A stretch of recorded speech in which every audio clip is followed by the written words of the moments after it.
How you doing today? I am well. Thank you so much for having me on the show. Definitely. Really appreciate you for taking time out coming on the podcast. Absolutely. Absolutely. So, for the people on my platform that don't know, you could tell them like about what you're doing about your brand a little bit. Yeah, absolutely. My name is Mercy A. Quay. I'm an entrepreneur and the founder and CEO of the Narrative Project. We are Connecticut's only anti racist public relations agency. We are proposing a model of anti racist public relations for the industry of public relations that doesn't exist in the industry so far. And so the work that we do is around communications, messaging, social media for mission driven organizations and nonprofits. Super fire. And you also part of CT Mirror, right? I am the editor of the community editorial board. And in that sphere, I bring in individuals from various communities to really give us opinions on the things that they are experts in, whether that is lived experience or learned experience, whether you grew up knowing these things because you are someone who lived in a neighborhood that was impacted by the issues you're talking about, or you're someone who went to school for, you know, environmental justice, right? We are bringing people who would otherwise not have access to a platform to really get their opinions out. We're giving them access to that exact kind of platform. And so for us, it is a project to really bring diverse voices to the pages of our publication. Right. Super fire. You're doing a whole lot too. Yeah, yeah, I'm tired. Yeah. And you're in the New Haven area, right? I am. Our offices of the Narrative Project are right downtown on Temple Street. And, I have a staff of about 25 people who come from journalism, who come from podcasting, who come from all sorts of walks of life, who come together and are lending their skill set, videography, photography, graphic design, that kind of thing, are lending their skill set for good. And I'm really appreciative of that kind of work. And we're in the heart of downtown New Haven. Super fire. And that's a blessing to have that space. How does it feel to be a part of that space that you created? Sometimes I kind of look back and I look at the team and I see that like I get to do things like go on vacation now and the business runs itself and that's a cool feeling.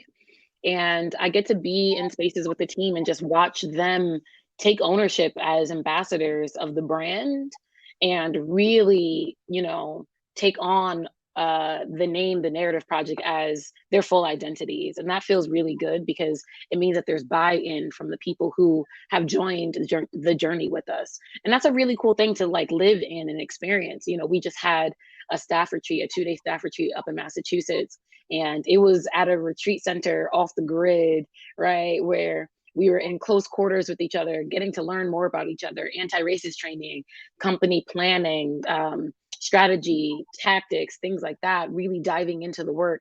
And it really is just opportunity to kind of break bread with the team members, learn a little bit more about each of them, and then come back to the work refreshed and ready to go. Right. Super fire. That's your office right there. This is my office, yeah. Nice. Big office. Thank you.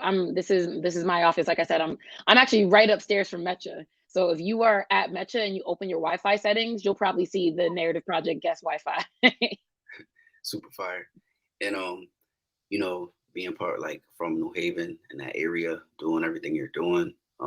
What was it that sparked you to want to do that?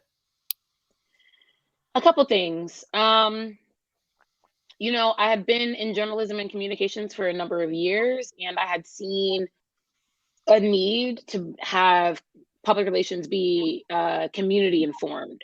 And for me, I think when we are putting together communications campaigns and public relations campaigns, if they are community informed, they are anti-racist almost innately, right? There is a way that if you do not speak for a people, but instead you allow a people to speak for themselves, there's a way that we can ensure that our practices are more just. And so I saw this opportunity in 2015 to create a model for anti-racist public relations where we are not speaking for a people or to a people, but instead with the people, and equipping them to speak for themselves.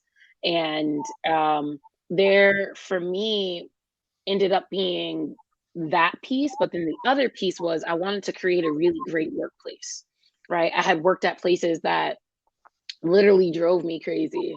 I worked at places that gave me depression, that gave me anxiety, and all these other things. And it was just, I wanted to create a workplace where people felt good about coming to work and they felt good about the places where they were spending 8 hours a day, right? And so for me, the narrative project is two things. We are practicing good inside and out, right? So how do we create an anti-racist workplace and an anti-racist work product? And so for us, it's twofold. And I've been really excited to see how that work has unfolded. Right. That's super fire. How old are you? I am in my 30s. 30s. Okay. Same age. Yeah, likely. Super dope. You do this full time or you have a job too? This is my full-time work. Okay. That's fire. Super fire. Yeah. And like I said, we have a staff of 25 people who are all just about 25 people who are all full-time salaried benefits. We offer unlimited time off and all major holidays. And so for us, it really is just a place where someone can come and feel psychologically safe to be their full selves at work. That's fire. Big things. If anybody was interested of like working for you, how would they apply? Go about that? Yeah, you can go onto the website, narrativeproject.com, and we have a section for careers, and you can see the careers that are open at the moment. And you do the hiring or you have somebody else? I don't do the hiring personally. I have a director of talent and partner relations who does the hiring. Actually, right now, today, she's in office doing onboarding for two new hires that we just brought on. Fire. What's some advice you could give to somebody who would like to start something like what you're doing? I would say be patient and stick with it because your first year, your first 2 years, your first 3 years might not pan out to be the way that you want it to be. Um, and you really have to understand the balance between um, am I making it right now or am I investing in my future? Right? The first couple years of the narrative project, right? If I started the narrative project in 2015, I didn't bring on my first staff member until 2019, right? And I didn't grow to 25 people until last year. And so it is a work in progress. You have to stick with it, build out the things you want to build out, right? Like take the time and really understand the kind of company you want to build for yourself and for your employees. The first thing that I started with it was a handbook. I said, what are the policies we're going to want as a company? What kind of company do I want people to work at? So I built out the handbook first. And then everything else came after. I knew what we were going to be selling as our service. I knew what we were going to be selling, but I didn't know what kind of company I wanted to be. And so I built out that handbook first. And so I would say you can take that approach. And I would also say, if folks have a side gig, a side hustle that they want to make their main gig, then there's a way to do that slowly where you go part-time at your full-time job and you increase your hours at your the thing that you want to be your main gig, right? And really just transition as much as possible. There's a way to give yourself grace when you fail because every failure is a learning opportunity. And I really want people to understand that. Every single time you fail, like if something doesn't turn out the way you wanted it to turn out, it is a learning opportunity. And so I encourage people to take the opportunities to seize each of those learning opportunities, learn something new about themselves, learn something new about the work, learn something new about the people that they're serving, and really take all those lessons and put it back into the business. Right. Real good advice.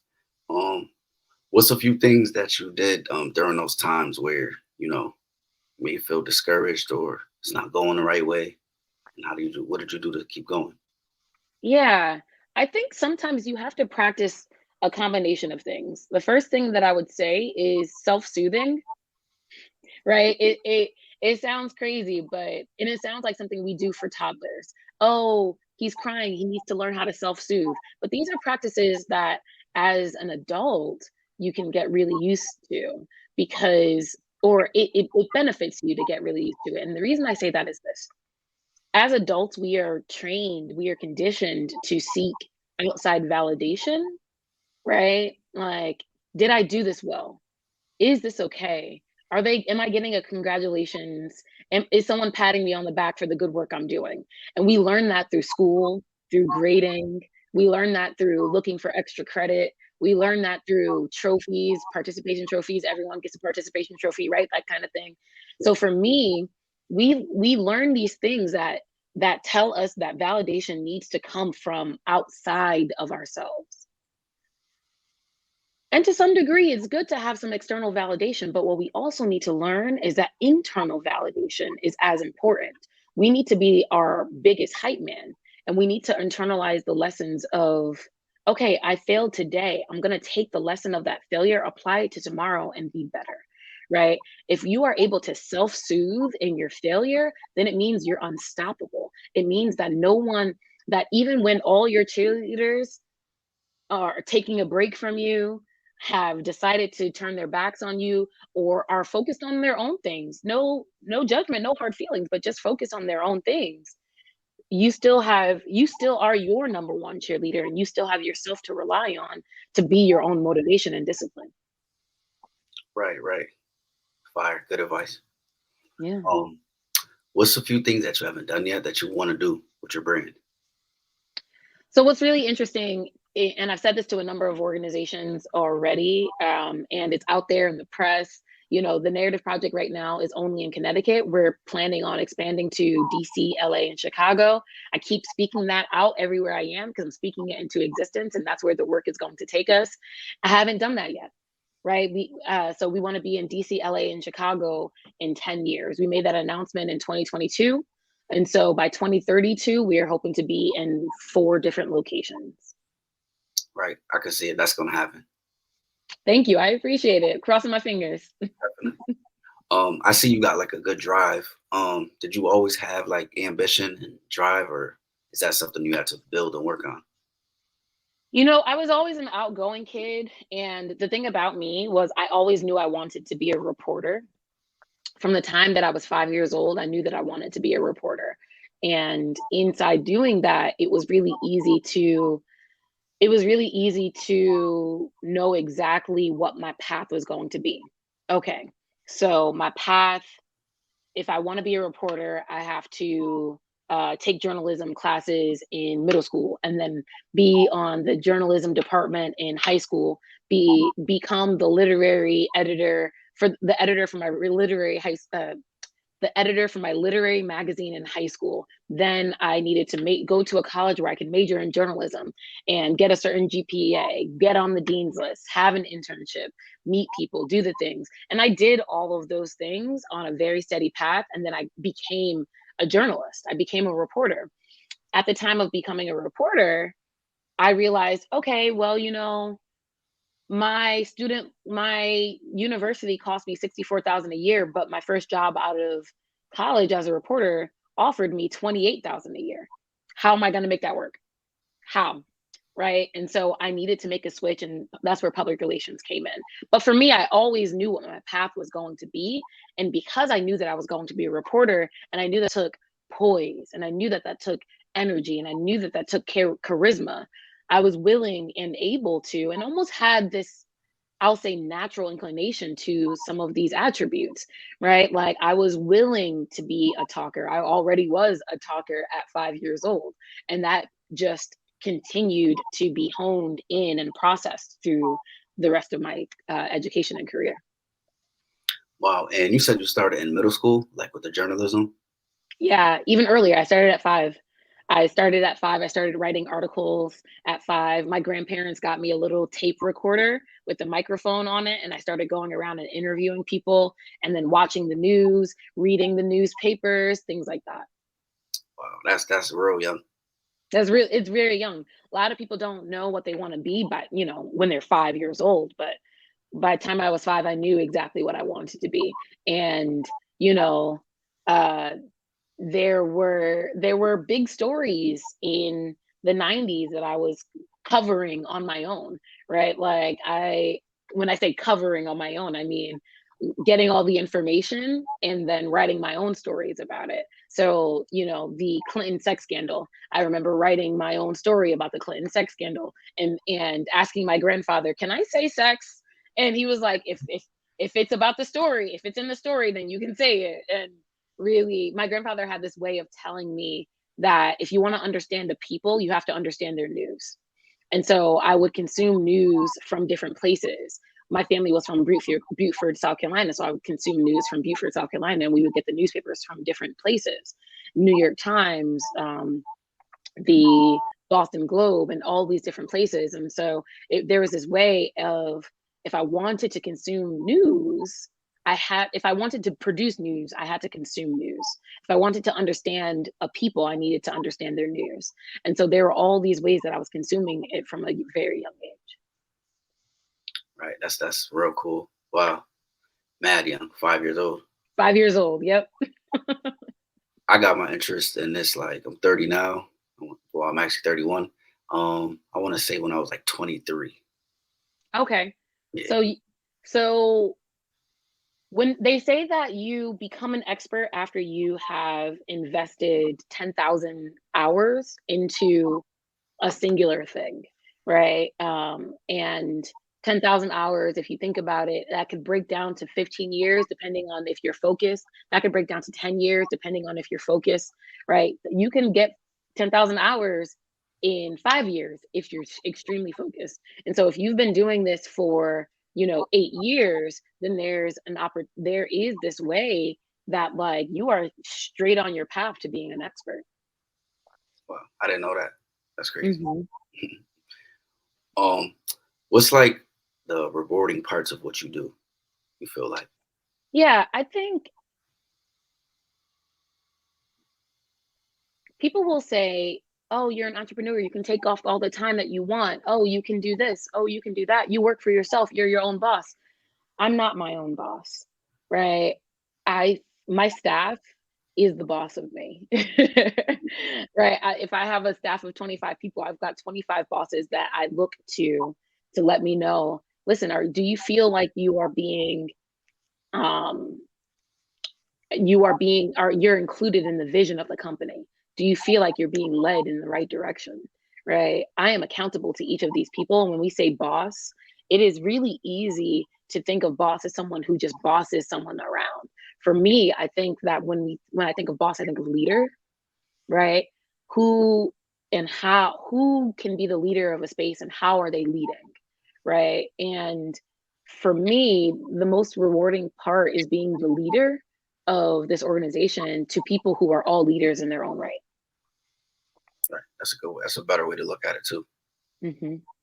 It absolutely is, right? Because I want to enable everyone who works with me to understand themselves as a leader as well, right? If you are, and this comes back to that idea of self-soothing. How can we build up your confidence enough that you don't need me to be the arbiter of your success? You can be your own arbiter of success. I can, help nurture your own identity as a leader in the space.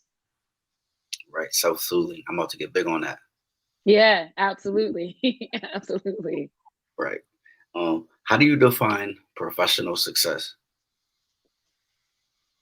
Ooh, this is a good one, right? Because I think that a lot of people define success, professional success, about like how much money am I making and how much time can I take off and all these different things. And that's cool if that's what makes you happy. But for me, around 27 years old, I started thinking about, I started being really burnt out.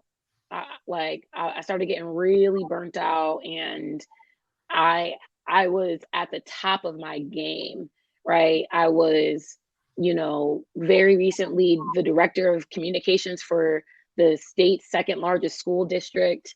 I was um I had been the managing director of external affairs for the Connecticut branch of Educators for Excellence. I had done these things. I had launched campaigns and done all these things, and it was really great, but I was burnt out and I wasn't happy. And so for me, when I define professional success, I actually define it as what are the things that you can do for your livelihood that also balances your happiness. And that's a balance that I take really seriously these days, right? Because if it's hard to wake up in the morning, then what are you living for? Right? And so for me, professional success isn't just about how much money you make. It's not about how many awards you have on your wall, right? Like it is about how happy you are to get up each morning and do the thing you want to do. No one could know your name. You could have no awards. You could have no letters behind your name. But if you're happy waking up and doing what you want to do every single day because you're a landscaper, you are a moving company, you are a handyman, whatever it is. If you wake up in the morning, all your bills are paid, right? Your family is fed, you have a little extra play money, you have some work life balance, and you enjoy doing what you like to do. And, I'm sorry, you enjoy doing what you do every single day. That's professional success. Like that. I like that. Fire. Because why else do we work, right? The idea of making a living, I'm already living. So the idea of making a living has always been strange to me. You shouldn't live to work, right? Like, and you shouldn't work to live. These things should operate in harmony, right? I should be able to live the life I want, and my work should be supplemental to that. Right. Dope. This is a fire podcast. I really appreciate you for doing this. Absolutely, absolutely. I'm happy to be here. Right. I got a couple more questions. What habits have you really improved in your life?